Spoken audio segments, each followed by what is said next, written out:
Ito na guys yung bagong layout ko na project ko. Ayun, natapos na namin buhusan yung mga tie beam lahat. Ayan o.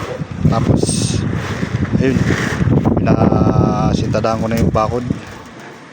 Ayan o, taas na yung bakod kasi tinanggal namin yung blosak dyan, kinabit namin dito kasi nagrereklamo yung kapitbahay namin, kaya yung blosak doon tinanggal namin, nilagay ko dito para di na kami bumili ng blosak. Kaya yan, pinasintahan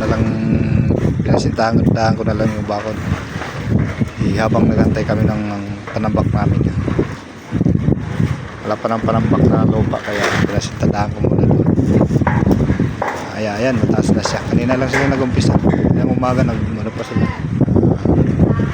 buhos pa doon sa stepler. Ngayon taas na sila oh. Halos pantay na yata, 180 lang ang taas niyan kaya yan, taas na oh. Tapos yung iba naglagay na ng sa according para sa poste, pupormahan nila yung poste habang nagantay ng panambak na lupa.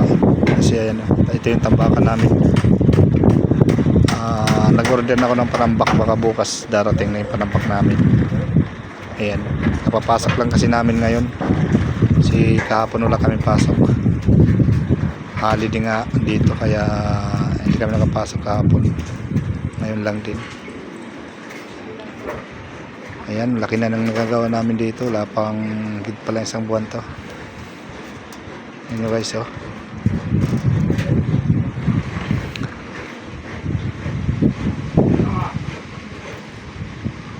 Bukas magpuporma na naman sila ng mga biga dyan, poste. Ayan guys, thank you for watching.